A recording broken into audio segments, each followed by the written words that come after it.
और आगे बढ़ते हैं एक बड़ी खबर के साथ। पाकिस्तान से आई सीमा हैदर से जुड़ा एक बड़ा अपडेट इस वक्त हम आपको दे रहे हैं। राष्ट्रपति के पास अर्जी देने जा रहे वकील एपी सिंह जी अर्जी देने जा रहे हैं। सीमा को नागरिकता देने की अर्जी देने जा रहे हैं वकील एपी सिंह। बिल्कुल, सीमा और सचिन ने मुझसे बात की है, ये कहना है एपी सिंह का। सीमा सचिन ने मुझे दस्तावेज यानी डॉक्यूमेंट भी सौंपे हैं। एपी सिंह इन डॉक्यूमेंट के साथ अब पहुंचने वाले हैं जहां पर उनकी मांग यह है कि नागरिकता दी जानी चाहिए। इस बात की वो वकालत करते हैं। वकील एपी सिंह की ये बातें सामने आई हैं। सीमा हैदर का मामला अब राष्ट्रपति भवन तक पहुंच रहा है। कैसे पहुंच रहा है, हमारे साथ मौजूद हैं वकील एपी सिंह। एपी सिंह साहब, सबसे पहले सीमा हैदर के मामले में आपका क्या रोल है? हमारा रोल, मैं उसका एडवोकेट हूँ। सारे डॉक्यूमेंट हमने उसने लिए और उसके फादर ने लाए हुए हैं और वो सारी चीज़ें तैयार हो रही हैं और हो गई हैं। और अभी जाके देश के महामहिम राष्ट्रपति महोदय को हम वो सारी पिटीशन, मर्सी पिटीशन फाइल करेंगे। मर्सी पिटीशन के साथ हमें कहा जाए क्या मांग क्या है? इसमें हमारी ये याचिका है कि उसको एक तरह से जीवन दान ही चाहिए। यहाँ से उसे ऐसा सरकारी प्रयास हो रहे हैं कि यहाँ से उसे डिपोर्ट किया जाए, निकाला जाए, वहाँ इसका मतलब हत्या हो जाए उसकी। आइडेंटिटी को लेकर ही बहुत तरह के सवाल हैं। एटीएस जांच कर रही है, बाकायदा अभी उससे इतने घंटों तक पूछताछ हो चुकी है। तो अब बिना जांच के नागरिकता दे दी जाए या बिना? हाँ, हमने ये कहा आप जांच कराइए। आप एटीएस से करा रहे हैं, आप सीबीआई से कराइए, आप रॉ से कराइए, आप एनआईए से कराइए, गृह मंत्रालय, रक्षा मंत्रालय के जितने बड़े टॉप अधिकारी हैं उनसे कराइए। लाई डिटेक्टर टेस्ट कराइए, ब्रेन मैपिंग टेस्ट कराइए, पॉलीग्राफी टेस्ट कराइए। बच्चों पर लोग शक कर रहे हैं, डीएनए टेस्ट कराइए। सारे डॉक्यूमेंट उसने दिए हैं, पूरी लिस्ट दी है, वो सारे डॉक्यूमेंट वेरीफाई कीजिए। यदि कहीं वो जालसाज, चीटर, धोखेबाज, फ्रॉड, आईएसआई की सदस्य, आतंकवादी या और कुछ नहीं मिलती है, वो सीधे प्यार में पागल महिला मिलती है तो, और भारत में व्यक्ति से प्यार किया है, हिंदू धर्म ग्रहण किया है, हिंदू धर्म को मान रही है, तलाक के बाद शादी की है और शादी के बाद उसे यहाँ रहने दिया जाए जैसे इस देश में अन्य और लोग हैं। इसी बीच आपको बताते चले, सीमा हैदर, सचिन मीणा आज ग्रेटर नोएडा स्थित अपने घर पहुंचे।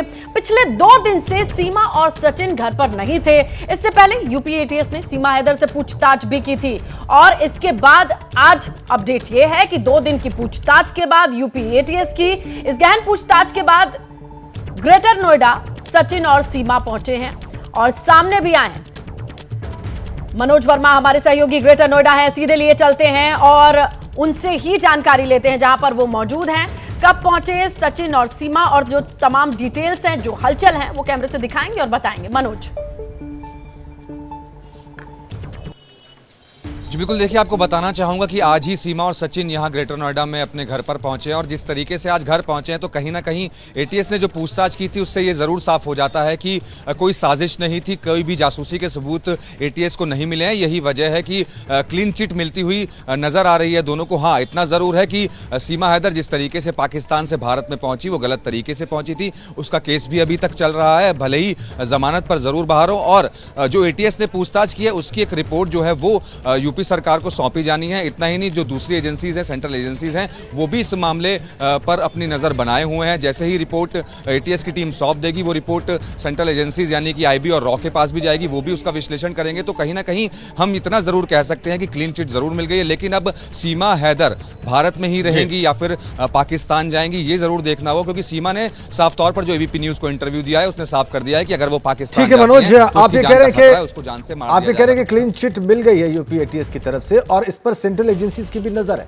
हमारे साथ बने रहिए मनोज। आप, एक और बड़ी खबर है, सीमा हैदर वो नाम और वो महिला जिसने पूरे हिंदुस्तान में सनसनी मचा रखी है। करीब 48 घंटे से ज्यादा बीत गए थे लेकिन सीमा हैदर को किसी ने न देखा था न सुना था, क्योंकि एटीएस उससे पूछताछ कर रही थी सुरागों और सबूतों की तलाश में। बिल्कुल, और इसके साथ ये भी आपको बताएं कि उस पूछताछ के बाद आज पहली बार सीमा हैदर सामने आई, एबीपी न्यूज से एक्सक्लूसिव बातचीत की और अपनी जुबान अपने सच को सुनाया। सीमा हैदर ने यहां कहा, अगर मैं यहां से पाकिस्तान गई तो मुझे मार दिया जाएगा। मैं पाकिस्तान वापस नहीं जाना चाहती, मुझे कहीं भी रखें, सचिन और बच्चों के साथ रखें। हिंदुस्तान मेरा जीवन है, पाकिस्तान में मौत है। अगर मैं दोषी पाई जाती हूं तो मुझे सजा भी मंजूर है। और इसके साथ ही सीमा ने कहा कि मेरी शादी पशुपतिनाथ मंदिर में ही हुई थी। जबकि एबीपी न्यूज ने आपको दिखाया था कि पशुपतिनाथ मंदिर में शादी नहीं होती है। पूरी बातचीत जो एबीपी न्यूज से हुई आपको दिखाते हैं। इधर हमारे साथ बात करने के लिए है सीमा जी। एटीएस आपसे पूछताछ कर रही थी, किस तरह की पूछताछ हुई? लगातार जो सवाल जवाब हुए वो किस तरह से हुए? सर मेरे मतलब ज़िंदगी में जो जो मैंने किया, बचपन से लेकर पढ़ाई से लेकर जो आज तक का हुआ, उन्होंने सब मुझसे एक एक चीज़, छोटी छोटी चीज़ पूछी और जहाँ तक मुझे याद था, जहाँ तक सच था, मैंने सब बताया। जी सर। आपके ऊपर आरोप लग रहा है कि जो शादी वाली बात आप कर रही थी, पशुपतिनाथ मंदिर में शादी हुई, वहाँ के जो पुजारी हैं उनका सबका कहना है कि इस मंदिर में शादी नहीं होती, आप लोगों ने होटल में शादी की, इस पर आपका क्या कहना है? इसमें मैं कुछ नहीं कहूँगी। हाँ, हमने वहाँ इन्होंने मुझे मंगलसूत्र पहनाया, मांग भरी, ऐसा वहाँ पे कोई हमें रोका ही नहीं करी। हम दोनों साथ में थे। पूरी मंदिर की वीडियो है, पर वो वीडियो नहीं, जब ये मुझे पहना रहे हैं वो वीडियो नहीं हम पे। तब हमें किसी ने रोक टोक नहीं करी थी, शायद हम अकेले खड़े थे या कोई नए थे या किसी हम पे नजर नहीं थी, इसलिए हाँ इन्होंने मुझे मांग भरी, मंगलसूत्र पहनाया। कहाँ हुई? मंदिर में, होटल में? इन्होंने मुझे वहीं पहनाए थे, पशुपतिनाथ में पहनाए मंदिर। बिल्कुल, वहाँ इतनी रश नहीं थी, रश तो थी आगे की तरफ, हमने पीछे की तरफ करी थी। वो पूरा मंदिर में मुझे याद है, बहुत अच्छा, बहुत शांति वाला था। हम ऊपर तक गए, एक टैक्सी ड्राइवर भी वहाँ पे था, उन्होंने छोड़ा, उन्होंने बताया कि ये चीज़ें यहाँ होती है। आपको पाकिस्तान डिपोर्ट करने वाली बात हो रही है, तो उसको लेकर आपका क्या कहना है?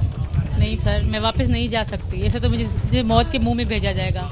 मैं यहाँ उम्मीद लेके आई हूँ, मैं यहाँ जीने के लिए आई हूँ, वहाँ से भाग के पाकिस्तान छोड़ के आई हूँ, तो यहाँ जीने के लिए आई हूँ। मुझे ये उम्मीद नहीं होगी, मुझे यकीन है योगी जी और मोदी जी पे वैसा नहीं कर सकते। मैं बेटियों के साथ हूँ, मेरा यहाँ जीवन है, वहाँ मेरी मौत है। आपके ऊपर आरोप लग रहा है, आप कई तरह के झूठ बोला आपने कहा सोनौली नहीं, जो जहाँ से आपने एंट्री की थी, आपने सिद्धार्थनगर बॉर्डर से एंट्री की थी, सोनौली बॉर्डर से नहीं की थी, लेकिन आपने कह रही थी आप सोनौली बॉर्डर से आपने। मैंने कभी नहीं कहा मैंने सोनौली बॉर्डर से एंट्री करी। पहली बार ये मुझसे मिलने आए थे, इन्होंने करी थी। मैंने कभी भी नहीं कहा, गौर में जाके देखे, कोई भी वीडियो में जाके देखे, मैंने कभी नहीं कहा कि मैं सोनौली बॉर्डर से हूँ। और मुझे इतना हिंदी पढ़ना आता ही नहीं, तो मुझे पता नहीं मैं कौन से बॉर्डर से आई हूँ। मैंने ये बताया कि हाँ, बॉर्डर के बाद में पेट्रोल पंप मिला था, भारत में आते ही जैसे बॉर्डर क्रॉस करा, साइड में पेट्रोल पंप था, इतना मैंने कहा, क्योंकि मुझे नाम अब भी नहीं पता।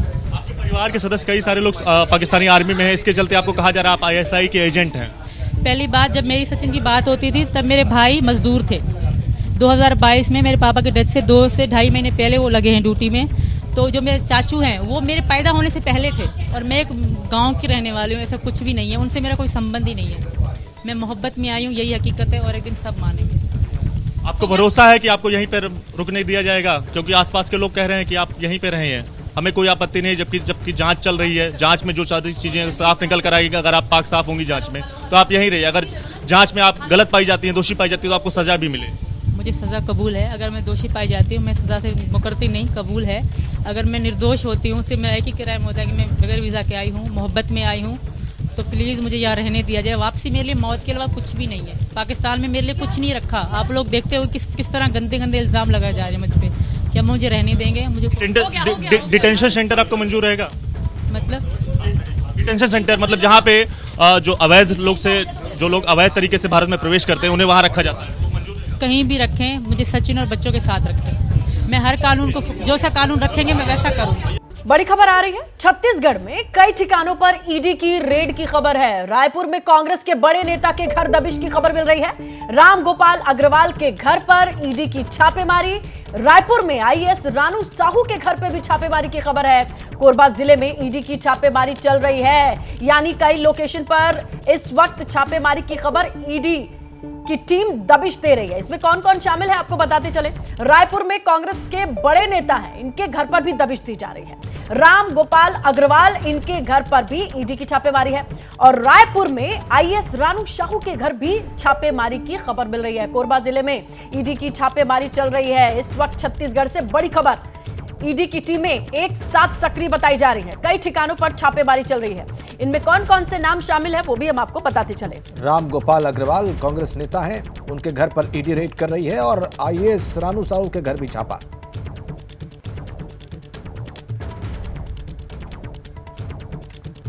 और आगे बढ़ेंगे एक और बड़ी खबर के साथ। मणिपुर मामले में राष्ट्रीय महिला आयोग एक्शन में है। चेयरपर्सन रेखा शर्मा बोली हैं कि आज भी मणिपुर सीएम से बात हुई है। उन्होंने डीजीपी और चीफ सेक्रेटरी से बात करने को कहा है।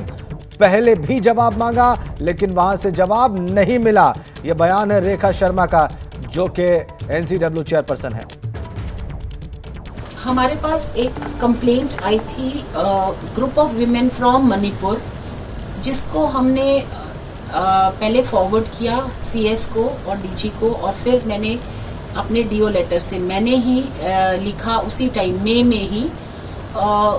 उसके बाद 1 जून में 2 व्यक्तियों की कंप्लेंट आई, जो उनमें से एक आउट ऑफ इंडिया का था और एक हैदराबाद के, दोनों प्रोफेसर असिस्टेंट प्रोफेसर्स थे। हमने वो कंप्लेंट भी, उसके ऊपर भी हमने काम किया और सीएस और डीजी को उसी टाइम हमने लेटर लिखा। कल जब मीडिया रिपोर्ट में वो वीडियो आया और उस वीडियो पर भी हमने सुओ मोटो लेते हुए 3rd टाइम डीजी और सीएस को ना केवल लिखा, मैंने पर्सनली दोनों से बात की और आज मैंने सीएम से भी पर्सनली बात की है इस मैटर पे। आगे बढ़ेंगे एक बड़ी खबर के साथ जिस पर पूरे देश की नजर है। जी, ज्ञानवापी केस में थोड़ी देर में फैसला आने वाला है। ज्ञानवापी के एएसआई सर्वे पर फैसला संभव है, थोड़ी देर में फैसला आ सकता है। वाराणसी जिला कोर्ट फैसला सुना सकती है, सर्वे हो या नहीं हो, इस पर वाराणसी की जिला कोर्ट का फैसला संभव है। और ये ऐसा फैसला जिस पर सारे देश की निगाहें हैं। वाराणसी की जिला कोर्ट यह फैसला थोड़ी देर में सुना सकती है। बिल्कुल, तो एक पक्ष सर्वे कराने के तो दूसरा पक्ष सर्वे न कराने में है। ऐसे में किस पक्ष के दलीलों में ज्यादा दम रहा, इसे देखते हुए थोड़ी ही देर में फैसला आ सकता है और यही फैसला तय करेगा एएसआई सर्वे करेगा या नहीं। जहां पर एक तरफ शिवलिंग से किसी तरीके की छेड़छाड़ न की जाए, इस बात को सामने रख करके सर्वे से परहेज की जा रही थी, और दूसरी तरफ आज जब दलीलें पूरी हो गई, फैसला सुरक्षित है, सुनाया जाना है, तो थोड़ी देर बाद यह स्पष्ट हो जाएगा। इस सर्वे का विरोध मुस्लिम पक्ष कर रहा है और वाराणसी जिला कोर्ट को यह फैसला करना है कि एएसआई सर्वे होगा या नहीं होगा। सीमा हैदर, वो नाम, वो महिला जिसने पूरे हिंदुस्तान में सनसनी मचा रखी है। पाकिस्तान से आई सीमा हैदर को बीते 48 घंटे से न किसी ने देखा था, न किसी ने सुना था, क्योंकि एटीएस उनसे पूछताछ कर रही थी। बिल्कुल, और सबूतों की तलाश में उस पूछताछ के बाद आज पहली बार सीमा हैदर सामने आई। एबीपी न्यूज से एक्सक्लूसिव बातचीत भी की। ये बड़ी खबर, बातचीत। वो नाम जो इस वक्त सुर्खियों में है, सिर्फ भारत में ही नहीं बल्कि पाकिस्तान में भी। सीमा हैदर और सचिन इस वक्त हमारे साथ मौजूद हैं, उनसे बात करते हैं। सीमा, सबसे पहले आप अपने मन की बात बताइए कि आप क्या कहना चाहते हैं। सवाल आपसे बहुत सारे किए जा रहे हैं, लेकिन आपके मन के अंदर क्या है, आप अपने मन की बात बताइए पहले। मेरे मन के अंदर ये हैं पूरे सारे, अब देख लो।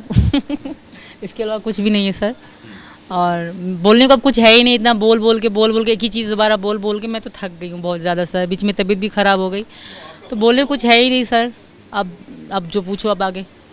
जी, सवाल आपसे बहुत सारे हुए, बहुत सारी चीज़ें हुई, आपको जासूस बताया गया, एटीएस ने आपसे पूछताछ की, काफ़ी घंटे तक आपसे पूछताछ चली, तो क्या पूछताछ की एटीएस ने आपसे?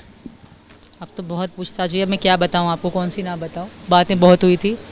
आप आगे पूछें कुछ सर, क्योंकि वो तो अब जब आएगा फैसला आएगा वो पता पड़ जाएगी। अभी मैं उनके बारे में कोई बात नहीं करना चाहती। और सर मैं आपसे भी रिक्वेस्ट करती हूँ कि हमें तबीयत ख़राब है, अब हमारे वकील से बात कीजिए, एपी सिंह सर से, तो और मैं नहीं बोल सकती। धन्यवाद, सॉरी। वो मैं समझ रहा हूँ आपकी बातें, लेकिन 2 मिनट के लिए आप प्लीज़ वक्त दीजिए। आपके ऊपर एलिगेशन लगा, आपने कहा कि आपने पशुपतिनाथ मंदिर में शादी कर ली थी, जबकि वहाँ पर जो हमारे रिपोर्टर पहुँचे तो वहाँ पता चला कि कोई शादी वादी आपने नहीं की थी वहाँ पर। रजिस्टर नहीं कराया था, कोई लिख पढ़, हमें इतना पता नहीं था कि क्या कहाँ होता है। जी, बाकी सारी बातें आ जाएंगी सामने, आप चिंता मत करें। बस धन्यवाद। बोल तो नहीं, बस सर थैंक यू, बस कर दे प्लीज़। अभी तो बहुत सारे सवाल आपसे करने जिस तरीके से और लोगों ने भी किए। मैं कर चुकी हूँ, सारे जवाब दे चुकी हूँ, अब दोबारा एक सवाल का जवाब कैसे दूँ?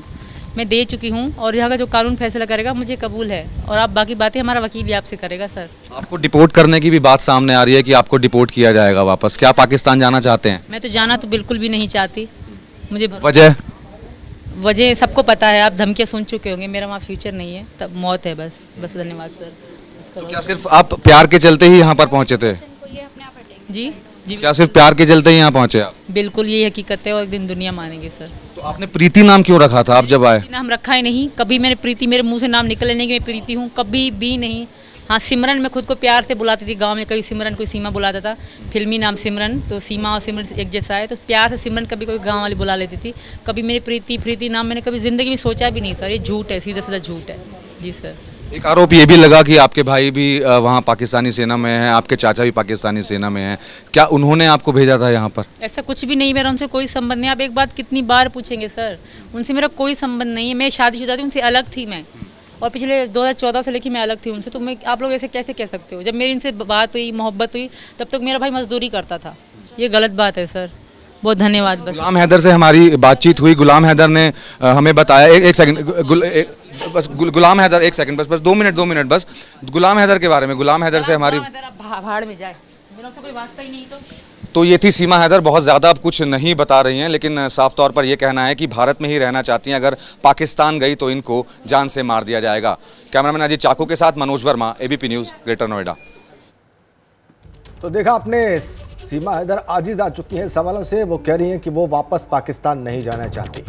अभी सीमा हैदर ने दावा किया है एबीपी न्यूज पर, प्रीति नाम नहीं है मेरा। हाँ, सिमरन जरूर एक फिल्मी नाम मैंने रखा था, गांव के लोग भी बुलाते थे, लेकिन प्रीति नाम कभी नहीं था। यह दावा किया एबीपी न्यूज के कैमरा पर अभी सीमा हैदर ने, और कहा कि बहुत ज्यादा सवालों के जवाब देने के मूड में बिल्कुल नहीं है, वो थक चुकी हैं। एटीएस को उन्होंने तमाम सवालों के जवाब दिए हैं और आगे जो फैसला होगा वो उन्हें मंजूर होगा, लेकिन वो पाकिस्तान नहीं जाना चाहते। बिल्कुल अपनी बातों को सामने रखा, लेकिन इसी बीच वो थक गई हैं। ये कह रही हैं सवालों के जवाब देकर के थक चुकी हैं, लेकिन रैली की खबर जरूर मिल रही है प्रियंका गांधी की।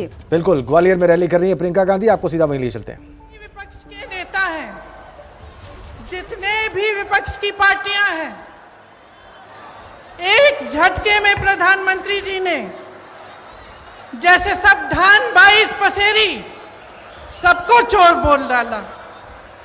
इतने वरिष्ठ नेता, अपने अपने प्रदेशों के प्रतिनिधि, बड़ी बड़ी पार्टियों के नेता, जिन्होंने आजीवन देश के लिए संघर्ष किया, जिनका देश प्रदेश में आदर है, जो जनता के मुद्दे उठा कर आगे बढ़े राजनीति में, उनका इस तरह का अपमान प्रधानमंत्री जी ने खुद कर दिया।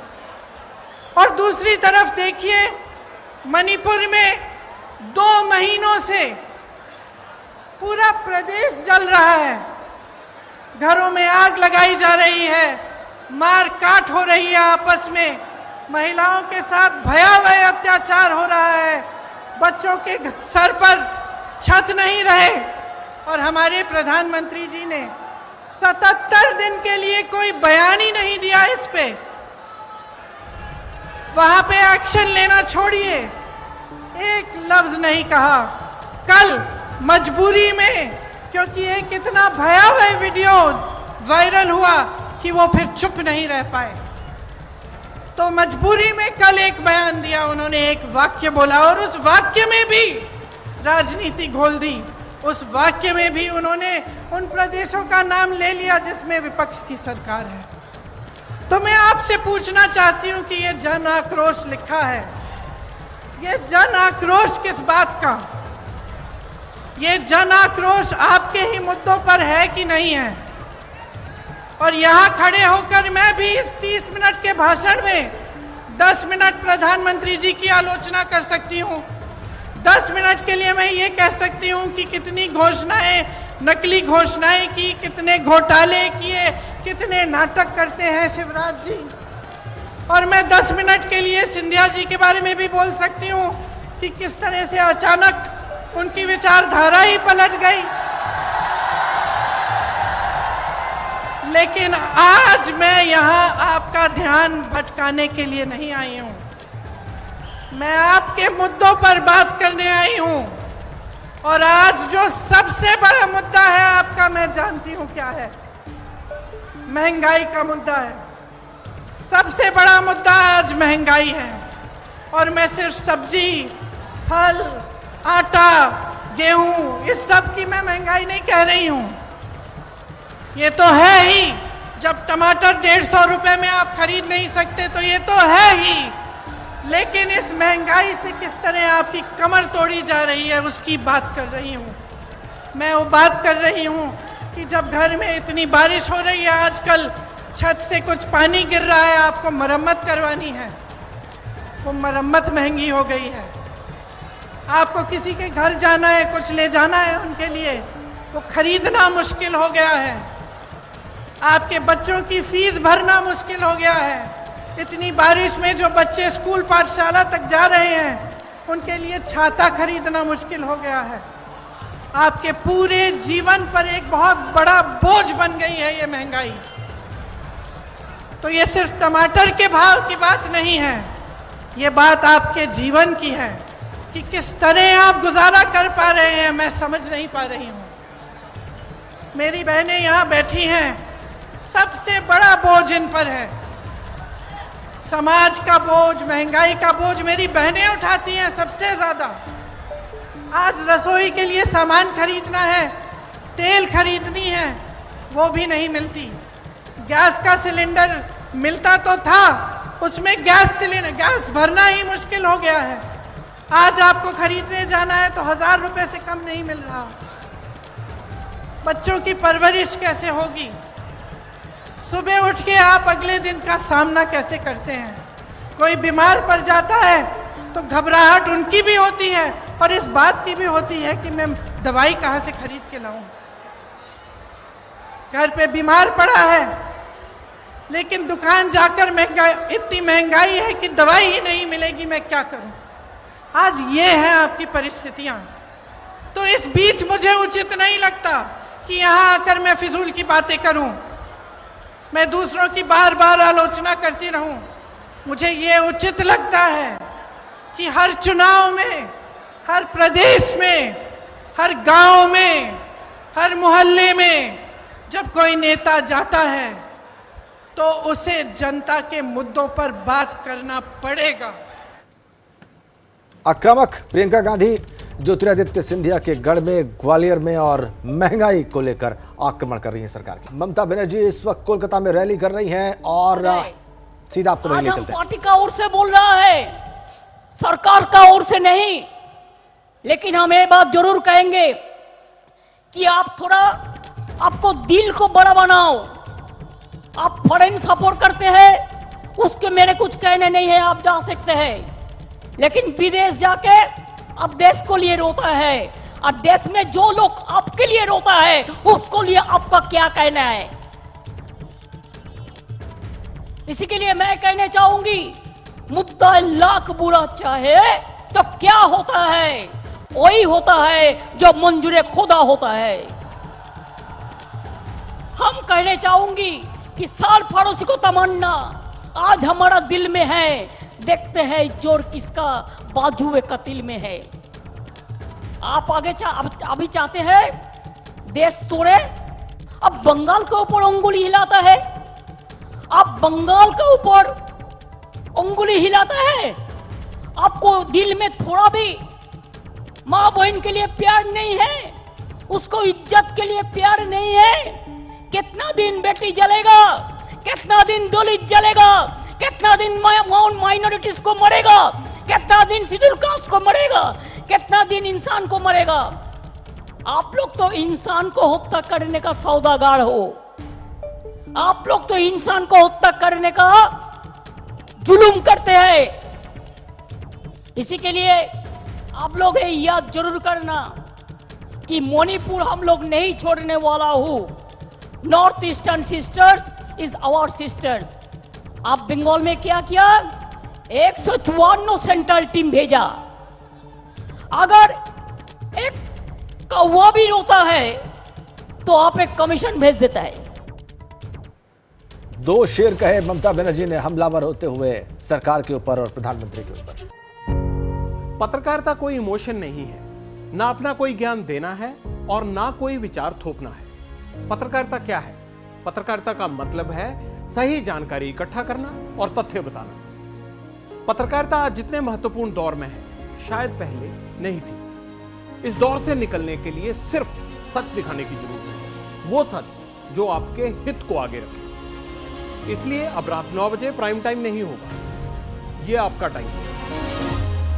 जगविंदर पटियाल के साथ देखिए पब्लिक इंटरेस्ट 17 जुलाई से सोमवार से शुक्रवार रात 9 बजे सिर्फ एबीपी न्यूज पर।